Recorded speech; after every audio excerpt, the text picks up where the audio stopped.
Her name was Lexis Antrim. She was 28 years old, a mother, a woman with 2 young sons, people who loved her, and what should have been an entire life still ahead of her. On February 12th, 2026, 2 days before Valentine's Day, Lexis was shot 7 times inside her own home in Columbus, Georgia. Her sons were nearby when it happened. 7 shots, in the one place that was supposed to be safe. The man who pulled that trigger was Kayvon Davenport, her boyfriend, referred to by some as her husband. He was 22 years old, 6 years younger than Lexis. And from the outside, he looked like someone who adored her. On social media, Kayvon called Lexis his favorite girl. He posted about her. He stood beside her in pictures that friends and followers liked and commented on people who had no idea what life behind closed doors actually looked like for her.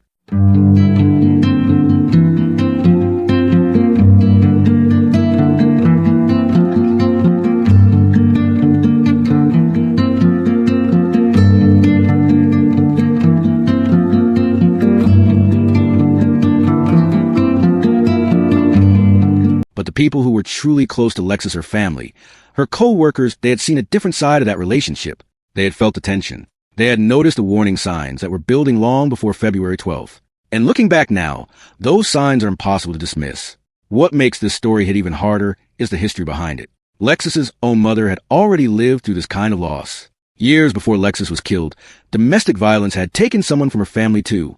The same pattern, the same devastation. And now it had returned, this time taking her daughter and leaving those 2 young boys without their mother. A 28-year-old woman, shot 7 times in her own home, and a family that has now buried this kind of grief twice. Who was Kayvon Davenport? What was really happening inside a relationship that looked perfectly fine to the outside world? What did her family and co-workers witness? And what does this case say about the warning signs that too often go unaddressed until it's too late? We're going to go through all of it. The relationship, the red flags, what happened on February 12th, and where things stand now that Kayvon Davenport has been charged with murder and firearm possession. Before we continue, if you are in a situation right now where something feels wrong, please talk to someone you trust. Don't wait. And if this story matters to you, share it. Lexis deserves to be known. Drop a comment and tell me what state or country are you watching from today. Stay with me, because the deeper the story goes, the heavier it gets. And it is one that every single person watching needs to hear. Where a Columbus mother is grieving an unimaginable loss. Her daughter killed in a domestic violence act. News Leader 9's Amaya Graham joins us now live from the crime scene on Gardner Drive, where that shooting happened. And Amaya, you spoke with the mother of the victim. What can you tell us? That's right, Rosalind. Disturbing information, according to the mother. Her daughter was shot and killed in front of her own children by her husband. Take a listen. Her dream was to be an actress. That dream was cut short February 12, 2026, around 4 a.m. Columbus police officers responded to Gardner Drive in reference to a shooting. I just talked to her a couple of days ago. We were making plans to go on a family trip. Tanisha Shields tells me she never thought she would have to bury her daughter, 28-year-old Lexis Antrim, who she describes as a loving and caring young woman who always spoke her mind. And she was a giver. She had a kind spirit. She loved her children. She loved us. She loved her brothers. When officers arrived, they discovered Antrim, who had been shot and was unresponsive. Antrim's mother says it happened in front of her daughter's 2 young sons, ages 7 and 13. Antrim's husband, Kayvon Davenport, was also found with a gunshot wound. Davenport was charged the next day with murder. He called me mom, and he was respectable. He had called me in regards to, I guess, them arguing about some stuff that happened. And I try to stay out of my children's stuff because they're grown, and I tried to get the best advice I could, but I didn't know it was like this. Seals says she feels guilty that she was not able to intervene and help diffuse the situation. Her daughter's loss carries even deeper pain because domestic violence has already impacted her family in the past, losing her mother and father in a murder-suicide many years ago. It's okay to leave. It really is. It's okay to leave. Because if you don't leave, you can end up like my daughter and like my mother. Seals sharing a message to her daughter's alleged killer. No matter what, nothing's going to bring my daughter back. No excuse. No, I don't even want a reason why you did it. I just want justice to be served. Now, the mother is asking the community for help as she faces mounting funeral costs and the burden of bringing her daughter back to their hometown of Philadelphia. That link can be found on our website, WTVM.com. Live in Columbus, I'm Amaya Graham reporting for WTVM News Leader 9. I just talked to her a couple of days ago. We were making plans to go on a family trip. Tanisha Shields tells me she never thought she would have to bury her daughter, 28-year-old Lexis Antrim, who she describes as a loving and caring young woman who always spoke her mind. And she was a giver. She had a kind spirit. She loved her children. She loved us. She loved her brothers. Davenport was charged the next day with murder. Called me mom, and he was respectable. He had called me in regards to, I guess, them arguing about some stuff that happened, and I tried to stay out of my children's stuff because they're grown, and I tried to get the best advice I could, but I didn't know it was like this. Seals says she feels guilty that she was not able to intervene and help diffuse the situation. Her daughter's loss carries even deeper pain because domestic violence has already impacted her family in the past, losing her mother and father in a murder-suicide many years ago. It's okay to leave. It really is. It's okay to leave. Because if you don't leave, you can end up like my daughter and like my mother. Seals sharing a message to her daughter's alleged killer. No matter what, nothing's going to bring my daughter back. No excuse. No, I don't even want a reason why you did it. I just want justice to be served. She posted this alongside a video where she spoke at length about it.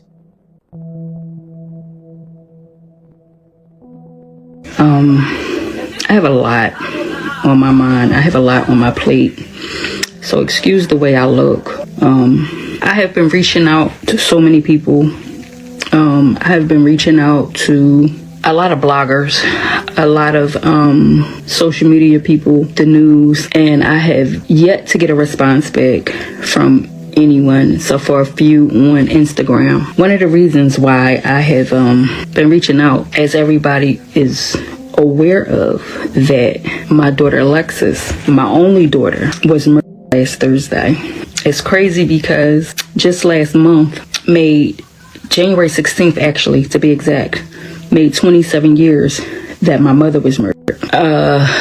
January 14th, I got a phone call that my husband had passed away. All those that know that me and my husband was separated, but legally still married. Whole nother story. On February 12th, I got a phone call that something had happened to my daughter. And we were all making calls because we wasn't sure what happened. We didn't know what happened. When we made the call to the hospital, they didn't have her body. And all the nurse could tell us was we needed to get down there ASAP. So, we had to gather money together to go to Georgia. Prior to going to Georgia, we did find out that my daughter, Alexis, she goes by Jemani on social media platforms, that she had been shot 3 times. So we're thinking at first, that maybe it wasn't as serious. It was serious because it's shots, but we later found out that my daughter was shot 7 times. And the anger and the rage, it's still in my heart. It is. It's still in my heart because that's my only daughter. Even if it wasn't my only daughter, she came from me, and someone took her life. And it's not somebody. Her husband took her life. Sadly, January 16th, made 27 years that my mother has been gone, and somebody took her life, and the person that took my mother's life was her husband, and he took his life. So I never could get answers on why he did what he did to my mother. And here it is, 27 years later, I'm going through the same thing. My grandchildren, which are her two sons, her oldest and her youngest son, was in the other room when it happened. So they heard their mother being killed. One of the purposes of this video is to make people aware, even though we know that domestic violence exists, but it's real, that so many people deal with it in silence. They don't speak up for many different reasons why. I met the young man that killed my daughter. I met him last year, and he didn't seem like an angry young man. He was respectable. He was polite. He bore her flowers. He did everything for her and those kids. The only people that know what really happened in that bedroom is him, her, and God. I have been reaching out to so many platforms. I have been tagging so many people, the news up here, because it made the news in Georgia. But I'm trying to get it to make the news here. We're also trying to get her body shipped back up here so we can get her a proper homegoing service. That young man did not just take my daughter. He took an aunt, a mother, a sister, a friend. This hurts so much. I've been asking people to share the GoFundMe. I've been asking people to share the story about what happened. My daughter was only 28. The young man was 22. We're in the process of trying to bring her body from Georgia back to Philadelphia so we can give her a proper service. I've been asking, and I'm one of them ones that don't like to ask. But I've been asking, and we've been posting. I don't know what to do and how fast to get money up, but it has been a struggle. It has been a struggle. We're just trying to get her home. That's what we're trying to do. We're trying to get her home. Still so angry. I am still angry with this young man. I am still angry because I don't know what happened to my husband, although we were separated. Like, all I want right now is to hold my daughter, and I can't. Now I'm left to take care of my grandson. It's so unfair. So unfair. After this video, I am posting a link because I'm new to all this live stuff. I'm posting a link. I'm posting a story. I am asking for help to get my daughter back home. You just heard from the people who knew Lexus, the ones who sat across from her, worked beside her, watched her raise her sons, and who now carry the weight of knowing she is gone. On February 12, 2026, Kayvon Davenport shot Lexus Antrim 7 times inside their home in Columbus, Georgia. Her young sons were there. Law enforcement responded, and what they found was a 28-year-old mother who never made out her own house that day. Davenport was arrested and charged with murder and firearm possession. He was 22 years old at the time of the shooting. The same man who, on social media, called Lexus his favorite girl. The same man her family and co-workers had growing concerns about long before that February night. What makes this case impossible to set aside is not only the violence of it, it is a pattern embedded inside it.